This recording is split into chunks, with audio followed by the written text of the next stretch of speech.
നമസ്കാരം. Skyland address presence face this question with me Rekha Menon. ഇന്ന് എൻ്റെ കൂടെ ഇരിക്കുന്ന ആൾക്ക് യാതൊരു ഇൻട്രൊഡക്ഷനും ആവശ്യമില്ല. എന്നാലും എനിക്ക് എൻ്റെ സന്തോഷത്തിന് ഞാനൊരു കാര്യം പറഞ്ഞോട്ടെ.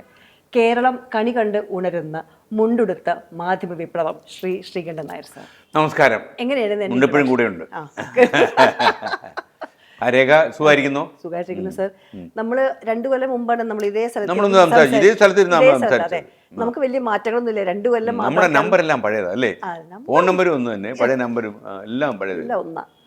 ഒരു കാര്യം ചോദിച്ചില്ലേ, ഈ ഒരു ചിങ്ങമാസത്തിലാണ് നമ്മളിപ്പോ ഈ ഒരു സംസാരം. അപ്പൊ വെച്ചെങ്കിൽ ഓണം, ചിങ്ങം, 24/7 എപ്പോൾ നോക്കിയാലും താങ്കൾ മാധ്യമ പ്രവർത്തനമായിട്ട് ന്യൂസിലും പുറത്തും ഒക്കെ ഉണ്ട്. എപ്പോഴാണ് സ്വന്തമായിട്ടൊരു സമയം ഇങ്ങനെ ചെലവഴിക്കാൻ ഉണ്ടാകാറുണ്ടോ? രേഖ അങ്ങനെ സമയമില്ല. ഞാൻ സ്വാതന്ത്ര്യത്തിന് ഇന്ന് രാവിലെയാണ്. അപ്പം അത് ആൾക്കാർ വിചാരിക്കും ഒരു അതിശയോക്തിയാന്ന് വിചാരിക്കും. കാര്യം നമ്മളിപ്പോൾ എല്ലാ ദിവസവും നമ്മൾ ഓഫീസിലുണ്ട്, എല്ലാ ദിവസവും മോർണിംഗ് ഷോ ഉണ്ട്. രേഖയുടെ തുറന്നു പറഞ്ഞാൽ കോവിഡ് സമയത്ത് 20 മാസം കോവിഡായിരുന്നു. 4 ദിവസം മാത്രമേ ഞാൻ വീട്ടിൽ നിന്നുള്ളൂ. അത് കോവിഡ് അടിച്ചോണ്ടാ. കോവിഡ് അടിച്ച് വീട്ടിൽ കയറി, മാറിയില്ല. വീട്ടിൽ ഇരുന്നുകൊണ്ട് പ്രക്ഷേപിച്ചു. സാങ്കേതിക സാധ്യത വെച്ചിട്ട് വീട്ടിൽ ഇരുന്നുകൊണ്ട് പറഞ്ഞു. ഒരു ആശാ വർക്കർ വന്ന് ഉടക്കി, നിങ്ങളെപ്പോലെയുള്ള ഒരാളൊന്നും ഇങ്ങനെ ചെയ്യാൻ പാടില്ല, നിങ്ങൾ ഭയങ്കര ഗുണദോഷവും സുഭാഷിതവും പറയുന്ന ആളല്ലേ, ഇങ്ങനെ എന്നിട്ട് കോവിഡ് സമയത്തൊക്കെ ടി വിയിൽ വരാൻ പാടുള്ളൂ, കണ്ടെയ്ൻമെൻറ്റ് സോൺ ആവും ഓഫീസ് എന്നൊക്കെ പറഞ്ഞ് വിഷയമുണ്ട്. ഞാൻ എൻ്റെ ചേച്ചി ഞാൻ വീട്ടിന് അതൊന്നും എന്നോട് പറയേണ്ടതാണ്. ചേച്ചിയോടെ രാവിലെ വരാൻ പറ്റും. രാവിലെ വന്നപ്പോൾ സുപ്രഭാതം എന്നൊക്കെ പറഞ്ഞ് വീട്ടിൽ നിന്ന് കേൾക്കുന്നു. അപ്പോൾ അവർ ഇങ്ങനെ വായിക്കുമ്പോഴത്തേക്കിട്ട് അവർ പോയി. അപ്പോൾ ആ ദിവസം പോലും അപ്പോൾ ഞാൻ എൻ്റെ അടുത്ത് ചില ആൾക്കാർ വന്ന്, ചില ന്യൂസ് റീഡേഴ്സും ചില ആൾക്കാരൊക്കെ ഒന്ന് പറയും, സാറേ 2 ആഴ്ചയായിട്ട് ഞാൻ കോംബോ ഓഫ് എടുത്തിട്ടില്ല, കോമ്പൻസേറ്ററി ഓഫ് എടുത്തിട്ടില്ല. ആരോടാ ഈ പറയുന്നത്? ഓഫേ എടുത്തിട്ടില്ല, താഴെ അടിച്ച് ഓഫായിരിക്കും എപ്പോഴും. ഓക്കെ, അങ്ങനെ പോകും രേഖ. അത് പക്ഷേ നമുക്ക് ഇനി ഇതൊക്കെ ഒരു ട്രാക്കിൽ വീണ് കഴിഞ്ഞു, ഇനി രക്ഷയില്ല. എൻ്റെ പുത്രൻ എന്നോട് പറഞ്ഞു, അച്ഛൻ്റെ അവതാര ലക്ഷ്യം ഈ വിശ്രമമില്ലാതെ പണിയെടുക്കുക എന്നുള്ളതാണ്. പണിയെടുത്തോളൂ എന്ന് പറഞ്ഞു. അതന്നെ. കാരണം ഞാൻ അത് നേരത്തെ പറഞ്ഞത്, നെടുമ്പാശ്ശേരി ഞാൻ ഇറങ്ങുമ്പോൾ സാറിന്റെ വലിയൊരു ചിത്രം അവിടെ അത് രേഖ കാണാൻ വെച്ച പടം. Thank you. കാര്യം രേഖ ഇറങ്ങുമെന്നും രേഖ ഈ പടത്തെ നോക്കുമെന്നും അപ്പോൾ ആ പടത്തിൽ ഇഷ്ടപ്പെട്ട ഒരാൾ ഇരിക്കണമെന്നും ഞാൻ തീരുമാനിച്ചത്. നല്ല പടമല്ലേ? അടിപൊളി പടം. അത് കഴിഞ്ഞ് ഞാൻ വീട്ടിൽ ചെല്ലുന്നു. അതെ, വാടക കൂടുതലാണ്. ഇത്രയൊന്നും എനിക്ക് വേണ്ടി പൈസ ചെലവാക്കണ്ട. അപ്പൊ ഞാൻ വീട്ടിൽ ചെല്ലുന്നു. വീട്ടിൽ ചെല്ലുമ്പോൾ എൻ്റെ അച്ഛൻ്റെ ഏട്ടൻ്റെ വൈഫ് അമ്മായി അവിടെ നിന്ന് താങ്കളെ കാണുന്നുണ്ടാവും. അപ്പോൾ വളരെ ഗംഭീരമായിട്ട് എന്നോട് പറഞ്ഞു, അന്വേഷണം പറഞ്ഞു, എനിക്കൊരു വിചാരമുണ്ട്, അദ്ദേഹത്തിന് എന്നെ അറിയില്ല, പക്ഷെ ഞങ്ങൾക്ക് എല്ലാവർക്കും വീട്ടിലൊരാളാണ്, അത് നമ്മുടെ സ്ഥിരം ടെലിവിഷനാണ്, പക്ഷെ എനിക്ക് വലിയ പരിചയമുള്ള മാതിരിയാണ് എൻ്റെ മനസ്സിൽ എന്ന് പറഞ്ഞു അമ്മായി. എനിക്കുണ്ടല്ലോ, ചില അച്ഛന്മാരും ചില ആൾക്കാരൊക്കെ എന്നോട് ഉടക്കാൻ വരുന്നുണ്ട് ഇത് പറഞ്ഞത്. ഞാൻ ഈ മോർണിംഗ് ഷോയിൽ തന്നെ ഇത് പറഞ്ഞിട്ടുണ്ട്. അതായത് അമ്മമാരോട് എനിക്കൊരു പ്രത്യേക താല്പര്യം. ഞാൻ എൻ്റെ അമ്മ മരിച്ചതിന് ശേഷം പ്രത്യേകിച്ച് അത് കൂടിയിട്ടുണ്ട്. അപ്പം ഈ എൻ്റെ അമ്മ എന്നോട് സംസാരിക്കുന്നില്ല, ഞാൻ മറ്റുള്ള അമ്മമാരെ കാണുന്നു. അമ്മ മരിച്ചതിന് ശേഷം പ്രത്യേകിച്ച് എൻ്റെ അമ്മയുടെ ഒരു പ്രത്യേകത എന്താണെന്ന് ചോദിച്ചു കഴിഞ്ഞാൽ, അമ്മയ്ക്ക് വലിയ വിദ്യാഭ്യാസമൊന്നും ഇല്ലായിരുന്നു. അമ്മ ടെലിവിഷനുമായിട്ട് വലിയ ബന്ധമില്ലായിരുന്നു. അമ്മ ഞാനിപ്പോൾ ഏഷ്യാനെറ്റ് കൊട്ടാരക്കര മേലിലയിലാണ്. അപ്പോൾ എന്നെ ഇങ്ങനെ ഇടയ്ക്കിടയ്ക്ക് കാണാൻ കിട്ടാത്തതുകൊണ്ട് എന്നോട് എന്തെങ്കിലും പറയാനുണ്ടെങ്കിൽ നമ്മൾ തമ്മിൽ ടി വിയിൽ കാണുമ്പോൾ അമ്മ ടി വിയിൽ അങ്ങ് പറയും. അമ്മയ്ക്ക് തിരിച്ച് മറുപടി വേണമെന്നില്ല. അമ്മ പറഞ്ഞു, അമ്മയുടെ കാര്യം കഴിഞ്ഞു. അമ്മ മരിച്ചു പോയപ്പോഴാണ് ഞാൻ അമ്മയുടെ ആബ്സെൻസ് മനസ്സിലാക്കുന്നത്. ഞാനന്ന് മലയാള മനോരമയുടെ മഴവിൽ മനോരമയിൽ ജോലി ചെയ്യുന്നു. അവിടുത്തെ ആദ്യത്തെ ടോക്ക് ഷോ തുടങ്ങുമ്പോൾ ഞാൻ പറഞ്ഞു, എന്നെ കാത്തിരിക്കുന്ന എൻ്റെ അമ്മയുണ്ടായിരുന്നു. അപ്പം അമ്മ ഇല്ലാതെയാണ് ഞാൻ നിങ്ങളോട് സംസാരിക്കുന്നത്. അപ്പം ഒരു മലയാളി എഴുതി, പെറ്റമ്മയെ വിറ്റ് കാശാക്കരുതടാ. കാരണം മലയാളിയുടെ മനോഭാവമാണ്. അപ്പോൾ ഞാൻ രേഖയോട് തുറന്നു പറഞ്ഞു കഴിഞ്ഞാൽ, ഞാൻ ഈ നമ്മുടെ വയനാട് മുണ്ടക്കൈ ചൂരൽമല ദുരന്തം ഉണ്ടായപ്പോഴേ ആ ചൂരൽമലയിലെ ഈ ശ്മശാനത്തിൻ്റെ അവിടെ നിൽക്കുമായിരുന്നു. കവളപ്പാറയാണത് ഉള്ളത്. കവളപ്പാറ നിൽക്കുന്ന സമയത്ത് ദൂരെ നിൽക്കുന്ന ഒരമ്മ ഇങ്ങനെ വേണ്ട കരയുന്നു. നമ്മുടെ ഫ്രെയിമിലേക്ക് ഔട്ടാണ്. ഞാൻ അമ്മ ഇങ്ങനെ കൈയാട്ടി പിടിച്ചു. അപ്പോൾ അമ്മ വരുന്നില്ല. ഞാൻ അങ്ങോട്ട് ചെന്ന് ഞാൻ അമ്മ എന്തിനാ കരയുന്നത് എന്ന് ചോദിച്ചു. ഞാൻ വിചാരിച്ചു അമ്മയുടെ ആരെങ്കിലും അവിടെ മരിച്ചിട്ടുണ്ടാവും എന്ന് ഞാൻ കരുതി. അപ്പോൾ അമ്മ പറഞ്ഞു, മോനെ, കവളപ്പാറയിൽ എൻ്റെ എല്ലാം നഷ്ടപ്പെട്ടു, വീടും പോയി കുടിയും പോയി എല്ലാം പോയി. അപ്പോൾ എനിക്ക് ഒരു വീട് നിർമ്മിച്ചു തരുമെന്ന് പലരും പറഞ്ഞു. ഒന്നും സംഭവിച്ചില്ല, ഇത് അടുത്ത ദുരന്തം ഉണ്ടായി. ഇപ്പം അവരുടെ വീടിൻ്റെ കാര്യം എല്ലാവരും പറയും. ഞാൻ പറഞ്ഞു, അമ്മ ഇനി കരയണ്ട, അമ്മയ്ക്കൊരു വീടുണ്ടായിരിക്കും എന്ന് പറഞ്ഞു. വയനാട്ടിൽ അമ്മയുടെ വീട് ഉയരുന്നുണ്ട്. ഈ ഓണം ആകുമ്പം അമ്മയ്ക്ക് വീട് കൊടുക്കും.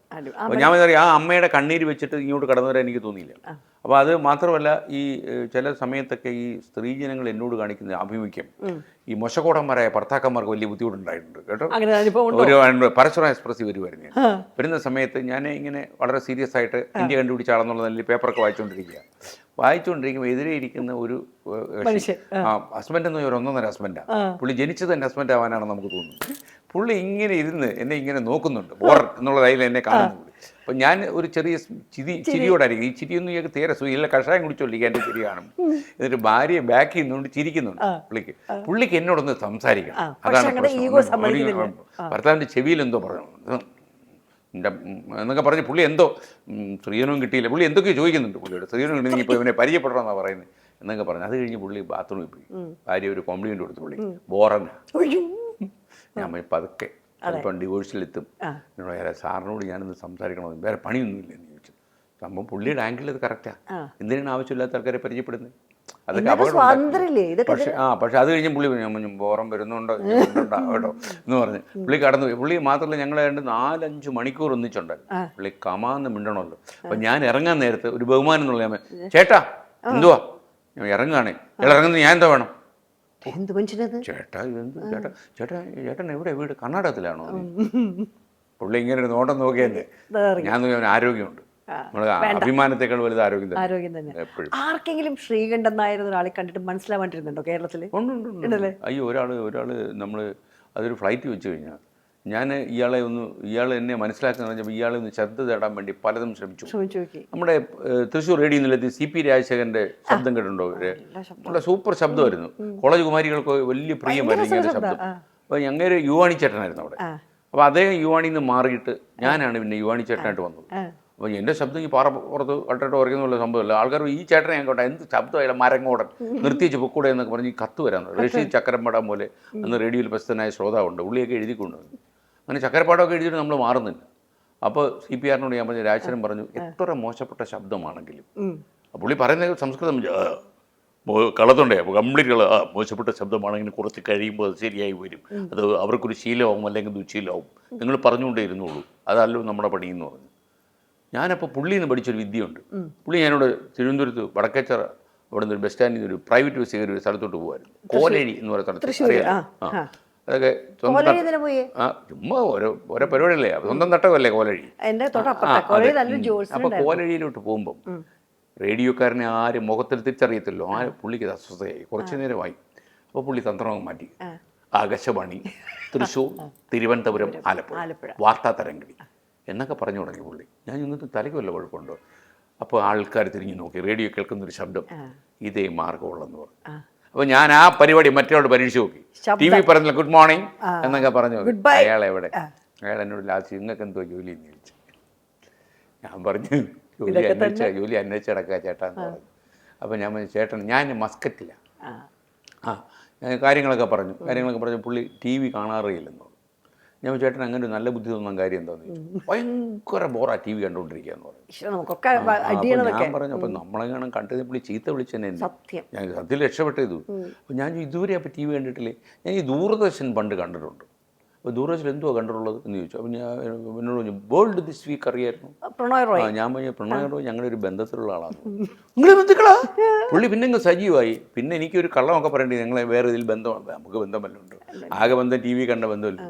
പക്ഷെ അങ്ങനെ ഒത്തിരി ആൾക്കാരുണ്ട്. നമുക്ക് സന്തോഷമാണ്. കാര്യം അയാൾ പറഞ്ഞ കറക്റ്റല്ലേ, എന്തൊരു ബോറാന്ന് അയാൾ ചോദിച്ചത് TV കണ്ടുകൊണ്ടിരിക്കുന്നത്. അങ്ങനെ തോന്നിയോ? സ്വന്തം പരിപാടി അല്ലാണ്ട് മറ്റുള്ള ഒരു ഇപ്പൊ ഒരു മാധ്യമ തരംഗത്തിൽ നോക്കുമ്പോൾ ഒരുപാട് എന്താ പറയാ ഇഷ്ടംമാതിരി പരിപാടികളാണ്. താങ്കൾ ഇതിനെ വിലയിരുത്താറുണ്ടോ സാറേ എപ്പോഴെങ്കിലും? നമ്മളെ കൂടി തുടങ്ങി. അല്ല, എനിക്ക് ഇപ്പൊ എന്തറിയോ, നമ്മൾ ഈ വരമ്പത്ത് കൂലി എന്ന് പറയുന്ന പരിപാടി ഉണ്ടല്ലോ, മലയാളത്തിൽ ചൊല്ല, അത് കറക്റ്റാണ്. നമ്മളിപ്പോൾ ഒരു തെറ്റ് വരുത്തി അപ്പം തന്നെ ശ്രോതാവ് അപ്പം തന്നെ ഈ കമൻറ്റ് ബോക്സിൽ ഞാൻ തന്നെ വരുത്തി വിനയ് കമൻറ്റുകൾ വായിക്കാൻ തുടങ്ങിയോട് അവർ മോണിറ്റർ ചെയ്യുന്ന അവരുടെ ജോലിയാണ്. അപ്പം തന്നെ ചീത്ത വിളിക്കും. ഞാനിപ്പോൾ വളരെ വിഷമിച്ചിരിക്കുന്നത് എന്തറിയുമോ, S കുമാർ വാട്സപ്പിൽ സന്ദേശം അയച്ചു എനിക്ക്. അപ്പോൾ അതിനകത്ത് വാജ്പേയിയെ കുറിച്ച് പറഞ്ഞ് നന്നായി എന്ന് പറഞ്ഞു. അല്ല, വാജ്പേയിയെ കുറിച്ച് പറഞ്ഞത് കണ്ടു. ഞാൻ ടെൻഷനിലായി. ഞാൻ എന്ത് വാജ്പേയിയെ കുറിച്ച് പറഞ്ഞത് എനിക്കിപ്പോൾ ഓർമ്മയില്ല. ഞാൻ ഇനി എന്തെങ്കിലും പറഞ്ഞ് ഏറലാവുമോ? പൊങ്കാല, ഇപ്പോഴത്തെ പൊങ്കാല എന്നെ രസമാണ്. നമ്മുടെ 1.5 തലമുറയ്ക്ക് തെറിയെന്ന് പറഞ്ഞാൽ എന്നാ തെറിയാന്നറിയപ്പം വായ്പിഴവ് വന്നപ്പോഴും അങ്ങനെ വിഷമിച്ചു. അതിൽ ഞാനത് ഉണ്ടല്ലോ, ഞാൻ മുഖ്യമന്ത്രിയുടെ കാര്യമാണല്ലോ പറഞ്ഞത്. അപ്പോൾ പെട്ടെന്ന് എന്തറിയുമോ കോൺഗ്രസ്സുകാർ ഏറ്റുപിടിക്കുന്ന ഞാൻ നോക്കിയപ്പം സോഷ്യൽ മീഡിയയിൽ. അപ്പോൾ ഇത് മിക്കവാറും നമ്മുടെ CM അറിയുമ്പോൾ മിക്കവാറും പ്രശ്നമാകും എന്നുള്ളൊരു സാധ്യതയുണ്ട്. ഞാൻ ഉടനെ തന്നെ ഇതിന് തടയിടാൻ നമുക്ക് ഏറ്റവും എളുപ്പം ചെയ്യുന്നറിയോ, തെറ്റുപറ്റി, മനുഷ്യ സഹജമാണ്, അലക്സാണ്ടർ പോപ്പ് അങ്ങനെ പറഞ്ഞിട്ടുണ്ട് എന്നൊക്കെ പറഞ്ഞിട്ട് ഞാനങ്ങ് തിരുത്തിയാലൊന്നും ഞങ്ങൾ വിടത്തില്ലെന്നും പറഞ്ഞ് ഉടനെ ആൾക്കാർ ഇറങ്ങി. ഉടനെ നമ്മൾ ഇത് എന്തുവാ പ്രശ്നം എന്ന് അറിയോ രേഖ, നമ്മൾ ഈ ഭരണകർത്താവും അവതാരകനും ഒന്നാവാൻ പാടില്ല. അവിടെ നിന്നാണ് പ്രശ്നം. എന്താണെന്നറിയോ, നമ്മളവിടെ നിന്ന് പ്രിയമുള്ള സുഹൃത്തുക്കളെ എന്ന് പറയുമ്പോൾ 100 നല്ലെണ്ണം വാങ്ങിച്ചോട്ട് വന്നിട്ടില്ല ഇവിടെ, ഷൂട്ടൊന്നും നടക്കത്തില്ലെന്നാണ് എനിക്ക് തോന്നുന്നത്. ചെവി കേട്ടോണ്ടിരിക്കുകയാണ്, ഇങ്ങനെ വെച്ചിരിക്കുകയല്ലേ. അപ്പോൾ ഞാനിങ്ങനെ VSൻ്റെ ഇതിങ്ങനെ പറഞ്ഞുകൊണ്ടിരിക്കുന്ന സമയത്താണ് അവിടുത്തെ ഒരു ഗുരുതരമായ പ്രശ്നം ഒരാളെൻ്റെ ശ്രദ്ധയിൽപ്പെടുത്തിയത്. അവിടെ എതിരെ നിന്ന് ഒരാൾ കാണിക്കുന്നുണ്ട്, അത് നടന്നില്ല, അത് പോയി എന്നൊക്കെ. ഉടനെ നമ്മൾ ആ ടെൻഷൻ നിൽക്കുമ്പോഴേ രണ്ടുപേരും മുഖ്യമന്ത്രിയായിരുന്നുള്ളൂ, നമ്മൾ അദ്ദേഹത്തിൻ്റെ പേര് പറഞ്ഞു, മൊത്തം പ്രശ്നമായി. ഇത് പ്രശ്നമായി കഴിഞ്ഞുള്ള പ്രോബ്ലം എന്താ, വീട്ടിൽ കയറാൻ പറ്റുന്ന രേഖ. എൻ്റെ പണിയായിപ്പോയി. ഭാര്യ അതോടങ്ങ് പിണങ്ങുമല്ലേ. നമ്മളിത് ഏതാണ്ട് ആദ്യമായിട്ട് തെറ്റ് വരുന്നല്ല ഭാര്യ. ഇത് നമ്മൾ തെറ്റേ വരുത്തിയിട്ടുള്ളൂ ജീവിതത്തിൽ.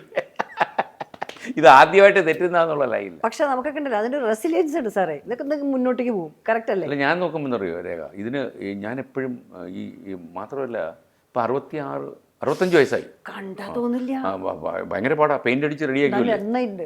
മാത്രമല്ല ഈ നമ്മുടെ മേക്കപ്പ് ഇത് മിടുക്കനെന്നറിയോ, പുള്ളി ഓരോ പെയിന്റിൽ നമ്മുടെ വീട് വൈറ്റ് വാഷ് ചെയ്യുന്നില്ല. ഷാജി എന്നയാളുടെ പേര് കണ്ടാളടിക്കും കേട്ടോ.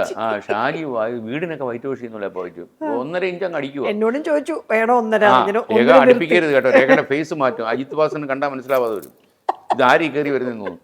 കാര്യം എന്താ, പുള്ളി ചെറുപ്പമായി കളയും. രേഖയുടെ ഒരു 18ാമത്തെ വയസ്സിൽ ഇപ്പം എത്രയായി, 94 അല്ലല്ലോ, അല്ല എത്രയായി, ഒരു 40 വെച്ചോ.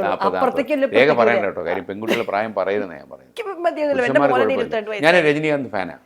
രജനീകാന്ത് അതിന്റെ പ്രായം പറയാറുണ്ട്, അതുകൊണ്ട് ഞാൻ അദ്ദേഹത്തിന്റെ ആധാർ കാർഡാ പ്രശ്നം. അപ്പം ഞാൻ ഈ പ്രായമൊക്കെ ഇങ്ങനെ പറഞ്ഞു ഒരു ദിവസത്തില് മോഹൻലാൽ എൻ്റെ 1 വർഷം ജൂനിയറാണെന്ന് പറഞ്ഞു. അതേ അറിഞ്ഞിട്ടുണ്ടോ എന്നെ ചീത്ത വിളിച്ചെന്നെ, പ്രായം കണക്കൂട്ടി എടുക്കും ആൾക്കാർ.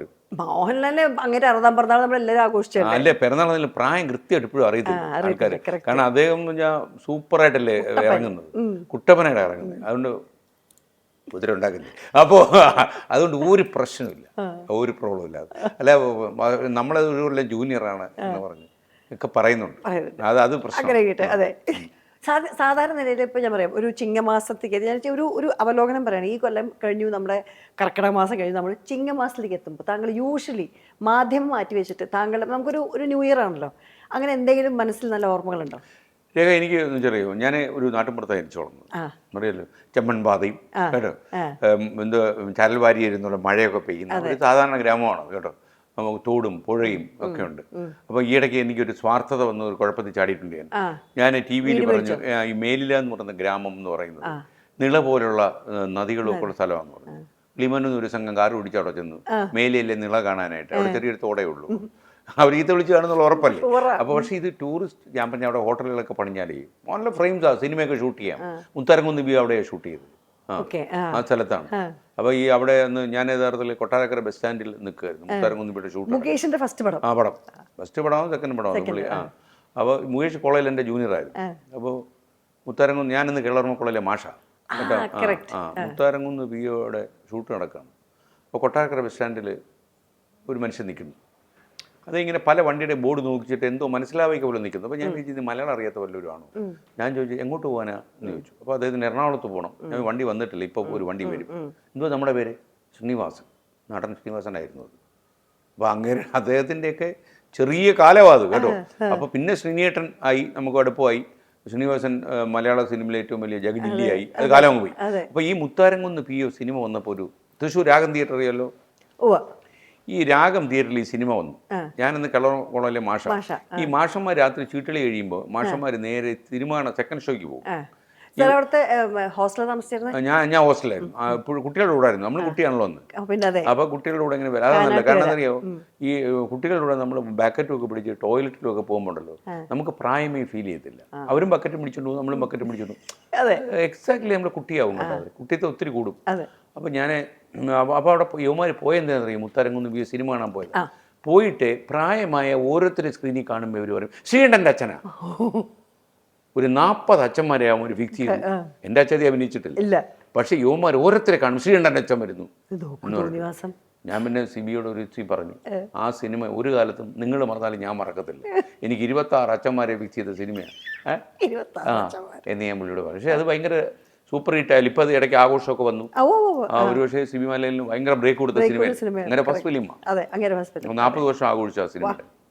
ഞങ്ങളുടെ നാട്ടിലുള്ള ആൾക്കാരൊക്കെ മാത്രമല്ല, അന്ന് ആ സിനിമയുടെ കൂടെ എനിക്കൊന്ന് ഒരു ചെറിയൊരു ജോലിക്ക് മേക്കപ്പ് അങ്ങനെ എന്തൊരു പരിപാടിക്ക് വന്ന ഒരാൾ അവിടെ കണ്ട് കല്യാണം കുറിച്ച് അവിടെ കൂടി. പുള്ളി പിന്നെ പോയിട്ടില്ല, സിനിമയും വിട്ടതാവും. ആ കൊള്ളാം, രേഖവണിയൊന്നും അവിടെ പോകണം. പക്ഷെ മറ്റേ അറ്റംപ്റ്റ് ചെയ്യണം. ഞാൻ പറഞ്ഞ മറ്റേ കാര്യം അറ്റംപ്റ്റ് ചെയ്യണം. കാര്യം മോനൊക്കെ ഇപ്പൊ സിനിമയൊക്കെ പിടിച്ചു തുടങ്ങിയില്ലേ? മോനെങ്ങനെ സിനിമയിലായോ? ഒരു ഷോർട്ട് ഫിലിം ചെയ്തു, നല്ല നന്നായി പോയി. അവനെ വഴി പിടിച്ച് നടത്തിയോ? വഴി പിടിച്ച് കുറച്ച് ഉപദേശിക്കരുത്, പുതിയ പിള്ളേർ ചീത്ത പറയും. തിരിച്ച് ഉപദേശിക്കുവാൻ അവനെ ഫിലിം സ്കൂളിൽ വിട്ട് പഠിപ്പിച്ചു. ഇപ്പൊ ഒരു സ്ക്രീൻ എവിടെ പഠിച്ചത്? വിസ്ലിംഗ് വുഡ്സിലാണ്. അപ്പൊ അവന്റെ സിനിമ ഞാൻ ഇൻഡസ്ട്രിയൽ കുറച്ച് ഡയറക്ടേഴ്സിനെ അവനെ ഒന്ന് കാണാതിരിക്കും. തീർച്ചയായിട്ടും. മോഹൻലാൽ ഞങ്ങളുടെ റിപ്പോർട്ടോട് പറഞ്ഞത് നിനക്ക് ഞാൻ വെച്ചിട്ടുണ്ടോ? കേട്ടില്ലേ, നിനക്ക് ഞാൻ വെച്ചിട്ടുണ്ട്. അത് മറ്റത് അടിച്ചപ്പോ പക്ഷേ പുള്ളി മഹാമനസ്കനായി അതിനകത്ത്. അതെ, ഇവനെ സംസാരിച്ചു. അവന് ഭയങ്കര ഷോക്കായി. ഞാൻ അവനോട് പറയടാ, മോഹൻലാലിനോട് കയറി കളിച്ചാൽ നീ ഭൂമണ്ഡലത്തിൽ കാണത്തില്ല, എനിക്കറിയാം. അദ്ദേഹത്തിന്റെ ഫാൻസ് എല്ലാം ഊതിയാൽ മതി, നീ പറന്നു പോകുന്നു പറഞ്ഞു. ആകെ ടെൻഷനായി. അവൻ അറിയാൻ തട്ടിയതല്ലേ? അറിയാൻ അവന്റെ പ്രഷർ. അവൻ ഇത് പലയിടത്തും കൊണ്ട് തട്ടിയിട്ടുണ്ട്. ഈ തട്ടിയത് മോഹൻലാലിനെ നാട്ടുകാർ ഇറങ്ങി. കാര്യം ഈ കോലി പിടിച്ചിറങ്ങൂലേ രാവിലെ. ഒന്ന് കുറച്ചു നേരം ആകുമ്പോൾ ഈ കണ്ണൊക്കെ വല്ലാതാവുമല്ലോ. അവരെ കുഴപ്പമില്ല. അപ്പൊ വീട്ടിലെ കാര്യങ്ങൾ പറഞ്ഞോണ്ടിരിക്കുന്നു. ആ രേഖ ബൈ ഈ കോഫി ഇരുന്ന് തണുക്കുന്നു, കുടിച്ചോളൂ. ഇനി ഇവിടെ വന്നിട്ട് ഷൂട്ട് നടക്കുന്നതിനിടെ കോഫി കുടിച്ചില്ല. Okay, thank you sir. അതാ ഞാൻ ചോദിക്കട്ടെ, വീടിനെ പറ്റി ചോദിക്കട്ടെ. ഓർമ്മയിലുള്ളപ്പോൾ ഈ അമ്മ കൂടെയുള്ള ആ വീടിനെ പറ്റി ഒന്ന് പറയാമോ? രേഖ, നമ്മൾ വളരെ, ഞാൻ പറഞ്ഞില്ലേ, നാട്ടിൻപുറത്ത് അച്ഛനും ചെറിയൊരു റേഷൻ കടയൊക്കെ ആയിരുന്നു. അപ്പം ഞാനും യഥാർത്ഥത്തിൽ ഈ റേഷൻ കടയിൽ ഇരുന്നതാണ്. അവിടുത്തെ അരിത്തമിറ്റീസിലാണ് വളർന്നത്. ശരിക്കും ഒരു 7ാം ക്ലാസ്സിൽ പഠിക്കുമ്പോൾ ഞാൻ ഗോതമ്പിയാകൻ്റെ മേളിക്കരുതാണ്. പിന്നെ ഇറങ്ങിയപ്പോൾ 2ാം വർഷം MA ആയി. ഇത്രയും വർഷം അവിടെ ഇരുന്നു. മാത്രമല്ല, ഏറ്റവും കൂടുതൽ റേഷനറിയുടെ കണക്ക് വേഗത്തിൽ കൂട്ടാൻ പറ്റുന്ന ഞങ്ങളുടെ പഞ്ചായത്ത് പ്രതിഭ ഞാനായിരുന്നു. പഞ്ചായത്ത് പ്രതിഭ. പിന്നെ 2 ഉണ്ടാകും. ഞാൻ രേഖയോട് ഞാൻ പറഞ്ഞു തന്നു. ഒന്ന്, ഈ മണ്ണെണ്ണ ബാരലിൽ നിന്ന് അതിവേഗം മണ്ണെണ്ണ പിടിക്കുന്നത് ഒരാൾ. അപ്പോൾ ഞാൻ ഈ മണ്ണെണ്ണ പിടിക്കുമ്പോൾ കുറച്ച് മണ്ണെണ്ണ എൻ്റെ ഉള്ളിലാവും. എപ്പോഴും എൻ്റെ ഉള്ളിൽ കുറച്ച് മണ്ണെണ്ണ ഉണ്ടാവും. അപ്പോൾ ഇത് കണ്ടിട്ട് എൻ്റെ അപ്പുറത്ത് ഗോവിന്ദപിള്ള ചേട്ടൻ്റെ റേഷൻ കടയുണ്ട്. അപ്പോൾ ചേട്ടൻ, മോനെ നീ നന്നായി മണ്ണെണ്ണ പിടിക്കുന്നുള്ളൂ, എങ്കിൽ ഇവിടെ കൂടെ നീ പിടിച്ചോ എന്ന് പറഞ്ഞു. അപ്പോൾ അവിടുത്തെ മണ്ണെണ്ണ ഞാനായിരുന്നു പിടിക്കുന്നത്. പിന്നെ ഞാൻ പഠിച്ചൊരു സാധനം എന്ന് വെച്ചാൽ, അത് പഞ്ചായത്ത് പ്രതിഭയായിരുന്നു. ഈ ഹിന്ദു പത്രത്തിൽ കുമ്പിള് കുത്താൻ, പഞ്ചസാര കൊടുക്കാനേ വളരെ വേഗത്തിൽ കുമ്പിള് കുത്താൻ, അതിൽ ഞാൻ പ്രതിഭയായിരുന്നു. അങ്ങനെ ജീവിച്ചു. അത് പത്രം അവിടെ തുടങ്ങി. പിന്നെ മാത്രമല്ല, എൻ്റെ അച്ഛനെ അവിടെ നാട്ടിൽ അറിയപ്പെട്ടിരുന്നത് ആകാശവാണി എന്നായിരുന്നു. കാരണം എന്താ പറയുക, അച്ഛൻ രാവിലെ വന്നിട്ട്, അച്ഛൻ ഈ വീട്ടിലിരിക്കാൻ താല്പര്യമില്ലായിരുന്നു. അന്ന് ഈ ഭാര്യാവിരോധം നാട്ടിൽ പോപ്പുലറാണ്. പുള്ളി രാവിലെ ഇറങ്ങിയിട്ട് ഇങ്ങനെ ജംഗ്ഷനിൽ വന്നിട്ട് 25 പേര്, പുള്ളിക്ക് ശ്രോതാക്കളുണ്ട്, ഇതിനെ കൂട്ടിയിരുത്തിട്ട് പുള്ളി ഇങ്ങനെ വാർത്ത വായിക്കും പത്രത്തിൻ്റെ. എല്ലാവർക്കും പത്രം വായിച്ചു കൊടുക്കുമ്പോൾ പുള്ളി ഇപ്പോൾ ഇങ്ങനെ വായിക്കും, അഫ്ഗാനിസ്ഥാനിൽ സോവിയറ്റ് യൂണിയൻ ഇടപെട്ടു. എവിളി നീ ഇടപെടാത്ത, നീ അയാൾ അങ്ങോട്ട് ചെല്ലാത്ത കാര്യമുള്ളൂ. പുള്ളി കമൻറ്റ് കൂടെ ഉണ്ട്. അങ്ങനെ ഞാൻ ജസ്റ്റ് മിനിറ്റ്. അതെ, അതല്ലേ, അതാണ് അതിൻ്റെ കാര്യം. ഈ കമൻറ്റിൻ്റെ സ്കോപ്പ് ഞാൻ അച്ഛനെന്നാണ് മനസ്സിലാക്കുക. എല്ലാവരും ചിരിക്കുകയും ചെയ്യും.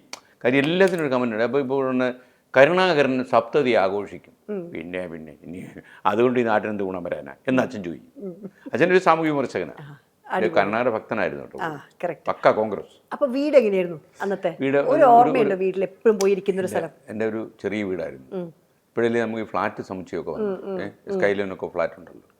അപ്പോൾ നമ്മുടെ ചെറിയൊരു വീട്ടിൽ എന്നെ ഏറ്റവും പേടിപ്പിച്ചിരുന്ന ഈ ചെറിയ വീട്ടിൽ കഴിയുമ്പോൾ, ഈ സ്കൈലൈൻ നിർമ്മിക്കുന്ന വീട്ടിൽ അത് ആ അസുഖമില്ല. പാമ്പ്. നാട്ടിൽ ഒരുപാട് ഇഴജന്തുക്കളുണ്ട്. അപ്പോൾ നമ്മൾ ചില സമയത്ത് ഇങ്ങനെ ചീറ്റിക്കൊണ്ടിരിക്കും. നമ്മൾക്ക് റേഡിയോയിൽ കറണ്ട് പോയാന്ന് വിചാരിക്കും കേട്ടോ. മൂലക്കോട്ട് പോകുമ്പോൾ അവിടെ ഒരു 8 അടി മൂർഖനൊക്കെ ആയിരിക്കും ഇരിക്കുന്നത്. ചിലപ്പോൾ അതിൻ്റെ കീഴത്തൊക്കെ ആയിരിക്കും ഇരിക്കുന്നത്. അപ്പോൾ നമ്മൾ പതുക്കെയൊക്കെ തുണി എടുക്കാൻ വരും. തുണിക്കകത്തൊക്കെ പൊതിഞ്ഞിരിക്കുന്നതാണ് പാമ്പ്. മാത്രമല്ല രേഖ, എനിക്ക് പറ്റിപ്പോരാ വീഴ്ച എന്നറിയാമോ? ഞാൻ ഞങ്ങളുടെ പോകുന്ന വഴിയിൽ, അന്ന് കാറൊന്നും പോകാത്ത വഴിയാണ്, ആ വഴിയിൽ പോകുമ്പം കുറച്ച് മുളങ്കാടുണ്ട്. ഈ മുളങ്കാടിൻ്റെ അവിടെ ഒരുപാട് പാമ്പുകളുണ്ട്. അപ്പോൾ ആ മുളങ്കാടിൻ്റെ അവിടെ ചെല്ലുമ്പോൾ ഞാൻ എങ്ങനെയാണ് നോക്കുന്നത്, ഇങ്ങനെയാണ് ചാടിപ്പോകുന്നത്, പാമ്പിൻ്റെ തലയ്ക്ക് ചവിട്ടായിരിക്കാൻ വേണ്ടി. നേരെ പോയ പാമ്പ് ചവിട്ടുന്നായിരുന്നു എൻ്റെ മണ്ടത്തരം. അങ്ങനെ ഞാൻ വരുമ്പോൾ പിറകെ വന്നൊരു പയ്യനെ അണലി അടിച്ചു. അവൻ എൻ്റെ കൈ കിടന്നാ മരിച്ചു. അതിനുശേഷം ഈ പാമ്പ് ഭയങ്കര പ്രശ്നമായി. വലിയ എനിക്കിപ്പോഴും ഒരാളിപ്പോൾ ഞാൻ മോർണിംഗ് ഷോ ചെയ്തുകൊണ്ടിരിക്കുമ്പോൾ ഒരു പാമ്പിനെ കാണിച്ചെന്നാൽ മതി, മോർണിംഗ് ഷോ തീരും.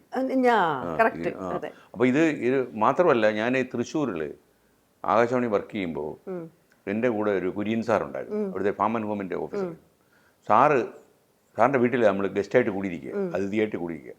സാർ ഒരു ദിവസം എൻ്റെ സന്തോഷത്തിനൊരു കഥ പറഞ്ഞു. സാറ് പറഞ്ഞു, ഒരു ദിവസം ഞാനും ഭാര്യ എൻ്റെ 2 കുട്ടികളോട് കിടക്കുമ്പോൾ ബെഡിലൊരു മൂർഖൻ വന്നു. കുട്ടികളെ പാമ്പ് ടച്ച് ചെയ്യാതെ എനിക്ക് ആ മൂർഖനെ എടുക്കണം. ഞാൻ ഭാര്യയെ ബഹളം ഉണ്ടാക്കാതെ വിളിച്ചുണർത്തി താഴെ ചാടിച്ചു. ഇനി മൂർഖൻ്റെ കൂഴോ, മൂർഖൻ്റെ അടുത്താണ് ഈ 2 കുഞ്ഞുങ്ങളുടെ നടുവിലാണ് ഈ മൂർഖൻ നിൽക്കുന്നത്. ഒരു കുട്ടിയെ വല്ല വിധേന എടുത്തു, മറ്റേ കുട്ടി എടുക്കാൻ പറ്റുന്നില്ല. ഈ മൂർഖൻ ഇതെല്ലാം കണ്ടുകൊണ്ടിരിക്കുക, ഇയാൾ എന്തുകൂടെ ഈ കാണിക്കുന്നത് എന്ന രീതി മൂർഖൻ നിൽക്കുക. അവസാനം വളരെ ഒരു 10-40 മിനിറ്റ് എടുത്താണ് ഈ മൂർഖനെ അനക്കാതെ പുള്ളി, അപാരമായ സിദ്ധി, അത് പ്രതിഭാ വൈദഗ്ധ്യം, പുള്ളി എടുത്തു.